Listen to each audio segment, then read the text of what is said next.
dengan saya Victoriana Tatik dari SMK Tarakanita. Hari ini kita akan belajar tentang akuntansi, yaitu mengenal akuntansi. Kalian tentu pernah mendengar istilah akuntansi, tapi apa yang dimaksud dengan akuntansi? Akuntansi adalah proses pencatatan, penggolongan, dan peringkasan transaksi kejadian dalam bentuk satuan uang yang tepat atau berdaya guna. Kegiatan akuntansi meliputi pencatatan, penggolongan, peringkasan, dan pelaporan. Yang pertama kita bahas adalah pencatatan, yaitu kegiatan mencatat transaksi keuangan perusahaan yang terjadi di dalam dokumen buku harian atau jurnal yang tersedia di perusahaan dengan cermat dan kronologis. Kedua, penggolongan adalah kegiatan pengelompokan transaksi keuangan perusahaan yang berkaitan dengan perkiraan buku besar. Ketiga, peringkasan adalah kegiatan mencatat transaksi keuangan perusahaan yang terjadi ke dalam dokumen buku harian atau jurnal yang tersedia di perusahaan dengan cermat dan kronologis. Dan yang keempat, pelaporan adalah penyusunan laporan keuangan yang terdiri dari neraca, laporan laba rugi, dan laba ditahan. Tujuan akuntansi, ada tujuan utama adalah menyajikan informasi akuntansi dari suatu entitas kepada pihak yang berkepentingan. Tujuan kualitatif laporan keuangan adalah relevan, dapat dimengerti, dapat diverifikasi, netral, tepat waktu, dapat diperbandingkan, dan lengkap. Peranan akuntansi dalam bisnis. Yang pertama, pengendalian keuangan.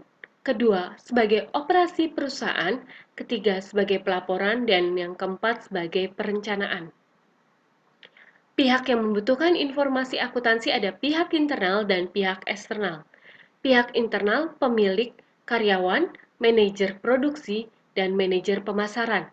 Dan pihak eksternal adalah kreditur, investor, pemasok, pemerintah, masyarakat, dan pelanggan. Profesi akuntansi di bidang pekerja profesi akuntansi. Yang pertama, akuntan publik adalah akuntan independen atau swasta yang menyediakan jasa untuk pihak yang membutuhkan. Jasa yang diberikan adalah berupa jasa pemeriksaan atau audit. Yang kedua, akuntan pajak. Akuntan ini bergerak di bidang jasa perpajakan, yaitu jasa akuntan publik yang banyak dibutuhkan masyarakat. Tujuan pemberian jasa ini untuk memenuhi peraturan perpajakan yang berlaku dan membuat perencanaan pajak. Akuntan pajak bernaung di bawah Ikatan Akuntan Pajak. Yang ketiga, akuntan pendidik, yaitu akuntan yang bertugas dalam pendidikan akuntansi, yaitu mengajar, menyusun kurikulum, dan melakukan penelitian di bidang akuntansi. Akuntan yang bernaung di bawah pendidikan adalah Ikatan Akuntan Pendidik. Yang keempat, akuntan perusahaan adalah akuntan yang bekerja di perusahaan dan menjadi bagian dari perusahaan.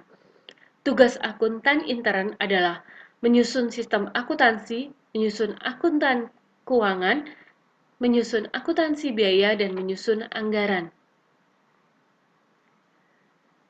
Prinsip etika profesi akuntansi. Etika profesi akuntan adalah suatu pedoman bagi para akuntan. Akuntan memiliki tanggung jawab dan profesi akuntan yang memberikan informasi kepada pihak dengan beragam kepentingan. Apa saja prinsip profesi akuntansi itu? Yang pertama, kehati-hatian, kerahasiaan, perilaku profesional, tanggung jawab profesi, kepentingan publik, integritas, dan objektivitas. Demikian materi kita hari ini, kita bertemu di materi selanjutnya. Sampai jumpa dan selamat belajar.